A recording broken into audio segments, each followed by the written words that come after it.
Hey, what is going on, guys? Welcome back to the channel. We got a 6-game NBA slate here on DraftKings for Thursday night.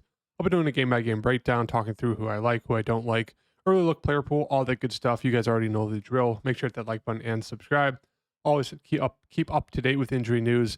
And I'll have my core plays posted on my Patreon link down below before the slate starts tomorrow. But recapping tonight,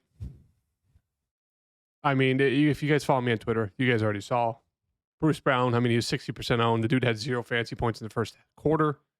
Grady Dick was just doing okay. Ivy's like 1 of 15. I played 3% Kobe White. He has like 5 fantasy points at halftime.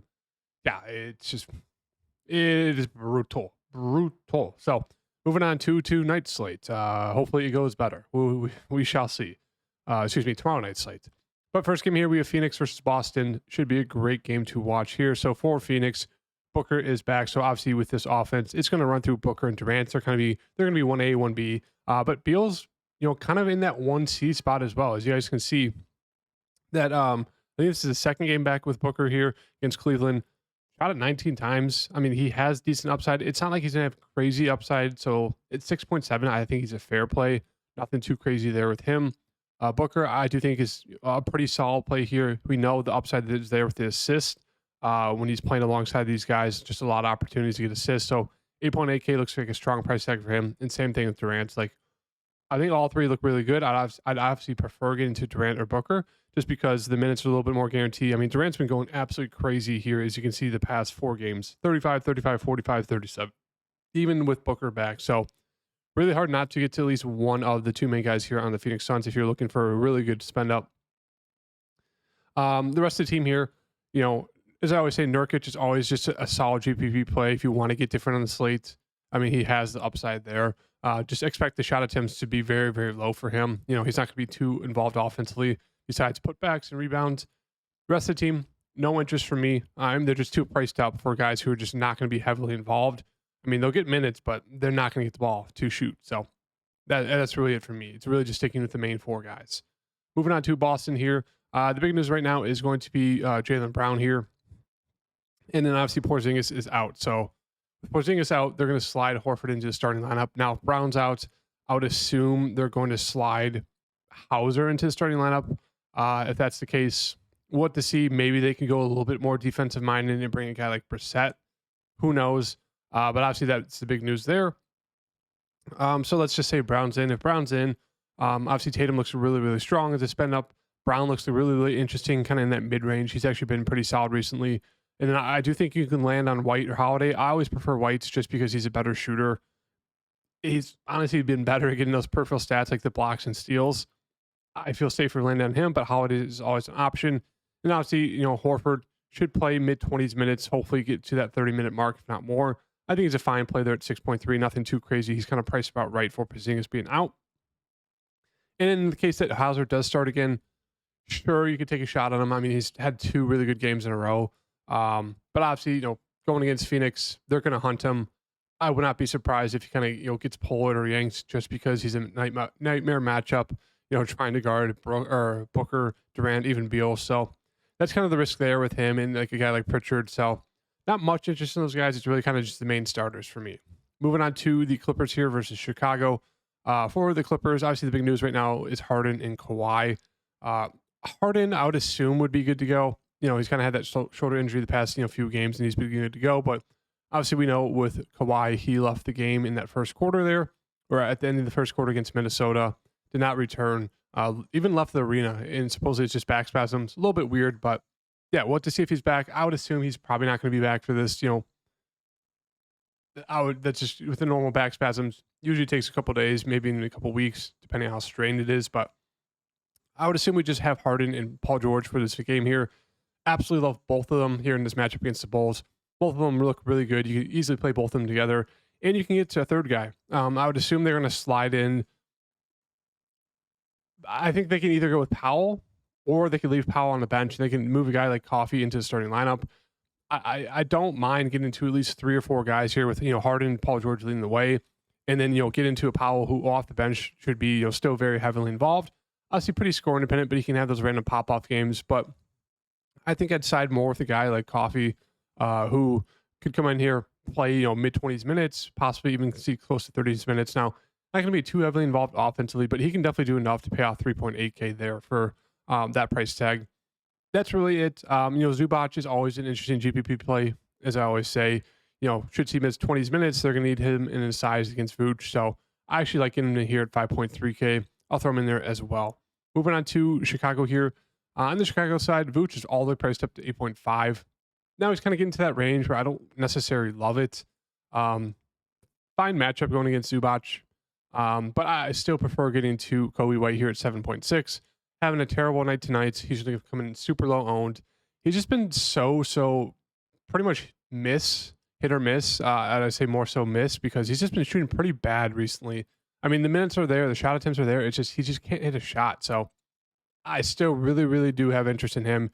Just a very strong play if you can hit his damn shots. Isle, as I always say, going to be just a very strong play, a very safe play here. Going to see mid 30s minutes, and he's just decently productive. So hard to not like him at 5.9. Crusoe, they're going to need his defense, so expect him to play big minutes here.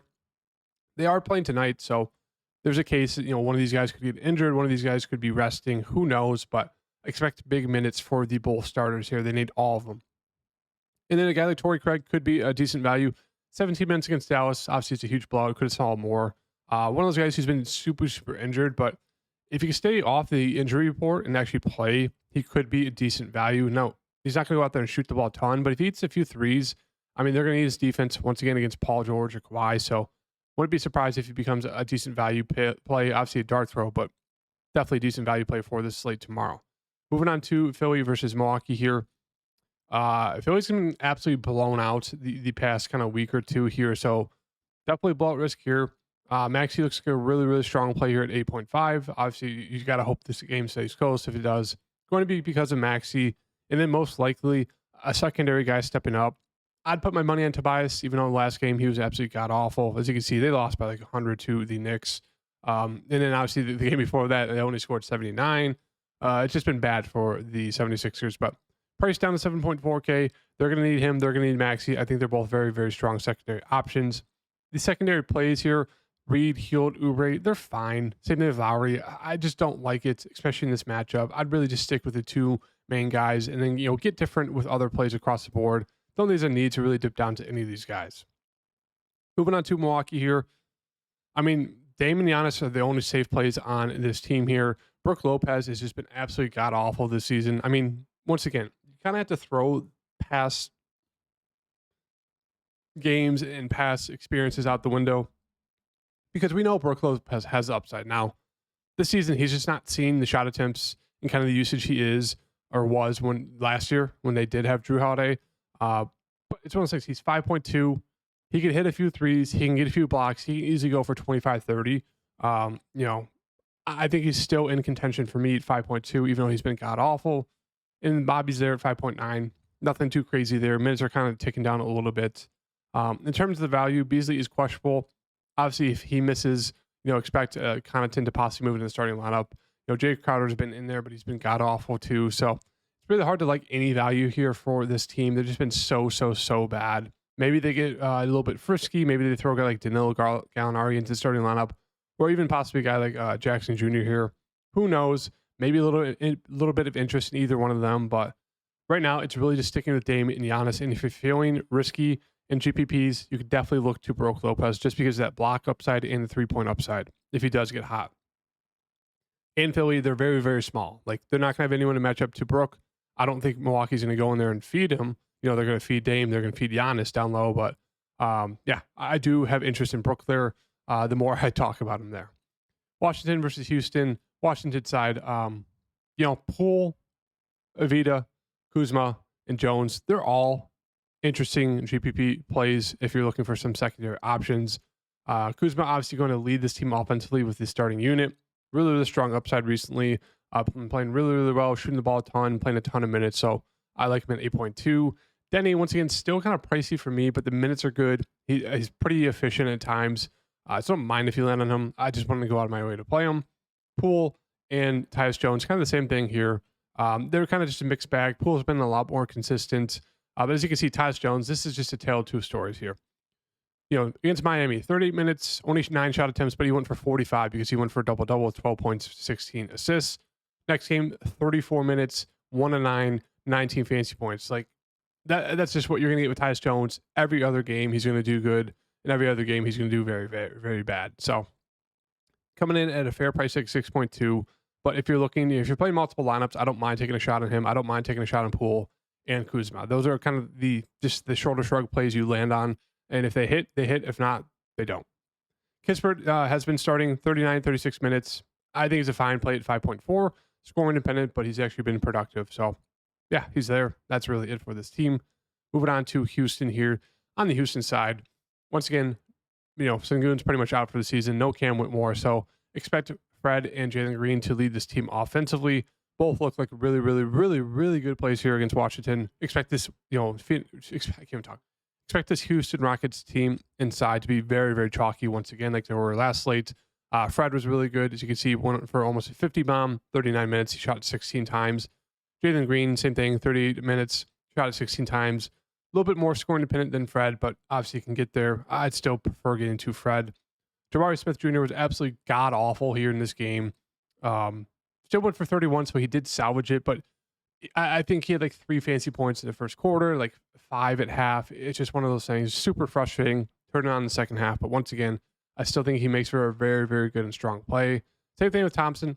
He was also very disappointing. Only played 23 minutes. Wasn't even in foul trouble. Just wasn't doing well. So that's the risk there. It looks like his minutes are not going to be a guarantee like they kind of were at the beginning of the season. They can definitely go to these other guys like, a Tate off the bench there who saw 13 minutes. Holiday was seeing a little bit of run there as well. Jeff Green's going to get some run. So it's like they're going to spread out the secondary minutes to all these guys. Brooks saw 30 minutes. He's a fine play there, but right now, main interest, Fred. Pretty much Fred, Jabari Smith Jr., and then maybe Thompson for me.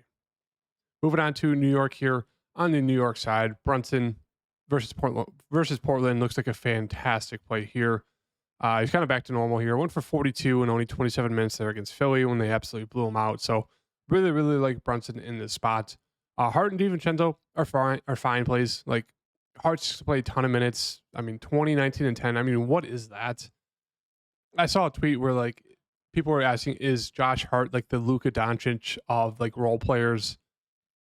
He's been playing it like it recently, but he's also been playing the whole game. So it's like hard not to be productive in that amount of time. But 7.3 for him. I don't love it, but the minutes are there. So it's like, sure, you can land on him. It's just hard to trust his production recently, especially with OG being back. DiVincenzo, still nice to see him, shoot the ball a good amount. But once again, with OG back, it is going to spread the ball out a little bit more. It's going to be Brunson's team still. But I do slowly expect OG to kind of slide into that secondary scorer spot. It was nice to see him play 29 minutes back. So at 5.9, I do think he is viable to get to if he's going to see 30 minutes again, which it seems like he's going to be on some sort of minutes limit for the next few games at least. But nice to see 30 from him. 5.9 definitely in play. Precious came off the bench, only played 24 minutes. Not in play for me. Hartenstein's minutes have gone down as well. So it's really just Brunson for me at this point. Hart is fine because of the minutes. And then OG, I think, is fine just because he saw 30 minutes, and that's really it. Moving on to Portland here. Kind of Simons and Grant are kind of the only ones I have interest in. Obviously, Grant's out once again. So it's really just going to be Ayton and Simons for me if you want to pay up for 2 guys. I think Scoot's an interesting play. Played 33 minutes, 26 minutes the game before. Been decently efficient compared to what he was at the beginning of the season when he was god-awful. So those 3 are in play for me. That's really it. We'll take Paul George out there for a second. We'll move Scoot in. I want to see Ban's minutes. Ban played 22, so it's meant to really tick down, especially with Scoot being back. Kamara, not in play for value for me at 4.7. So yeah, it's really just going to be those guys for me. Reith, 13 minutes back-to-back games. Nothing too crazy. So once again, Simons, Ayton, and Scoot are going to be the only plays for me on the Portland side if you want to get to one of those guys. And then moving on to the last game here, Dallas versus OKC. If you feel fine with the value, you can definitely get up to Luka. If not, playing for Luka, I still think he'll get some ownership. He's just been super chalky every single slate, even though he's almost 13,000, even if there's no value, just because he's given us like pretty much 80 fancy points a game. So even at that price, it's still too cheap. So once again, Luka looks like a very strong play. Kyrie's a very strong secondary option, especially a pivot play off of Luka. I mean, we know he has upside for 40, 50 plus alongside Luka. It's possible. We've seen it a bunch of times this season, a bunch of times last season. It really hasn't happened in the past, 5, 6 games in a row. But he has that upside if you want to get different off of Luka, who should be, carrying some ownership. The rest of the team, I just don't think there's a need to force anyone else here. Gafford and Lively are fine plays if you want to land in them. I mean, Gafford's been really strong recently, but it's just kind of been coming in the games where they're just blowing out teams, and he's been super efficient at that. So hard to trust, but he's there. It's really just going to be the two at the top for me on Dallas, and then moving on to OKC here. On the OKC side, I do think Shea's coming at a very cheap price tag. Obviously, it's a great matchup here against Kyrie and Luka, who are terrible at defense. So he looks like a very, very good play. I really like Chet here at 7.2. One of those guys who's not going to stand out as a fantastic play on DFS, but I mean, he has upside. I would wish the shot attempts were more consistent in the teens. Have those games where I've dipped down to low under 10 shot attempts, but still, he's very strong at 7.2. SGA looks great at 10.4. And then Jalen Williams is back. Only played 10 minutes in that blowout there. I expect him to be still on a minutes limit. We'll have to wait and see what the official news is. If he's off of it, I think he's a strong play. If he's still on it, I just don't have interest in that right now. And that's really it. Giddey was slowly getting priced up because he was doing pretty well without Jalen Williams. But now that Jalen Williams is back, no interest in Giddey. Dort, I will say he's a GPP play just because he should see the minutes, and he'll have those random games where he does come out and hit some threes and get a couple steals and can go for 25, 30 fantasy points and at 4.2K. That's a solid value. I mean, he's a terrible offensive player, but that's solid value for him there at a cheap price tag. And then Gordon Hayward saw 30 minutes because of, I think, Jalen Williams is back, played 10 minutes, but sorry. Jalen Williams was not back that last game. Sorry about that. But that's why, Hayward saw good amount of run. Expect him to get back down to that 12-minute mark for OKC there now that Jalen Williams is back. So yeah, that is the slate breakdown. Once again, it's going to be really hard not to really like Harden and Paul George. I forgot I took him out. We'll put him back in. It's going to be really hard not to like both these guys just because of, Kawhi most likely being out, but obviously wait for the official injury news.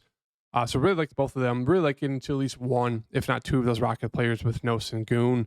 Zubac, as I said, just a very interesting GPP option at center because they're going to need him for the matchup against Vooch. Brunson is just Brunson. We know that. And then Scoot, I think, is a very strong play there at 5.2. Honestly, it does not leave you with a lot. And we still have to wait for the official Kawhi news, possibly some other news on the slate affecting who we want to get to. So that is a slate breakdown. Hope you guys liked the video, and I'll see you guys in the next video. Peace.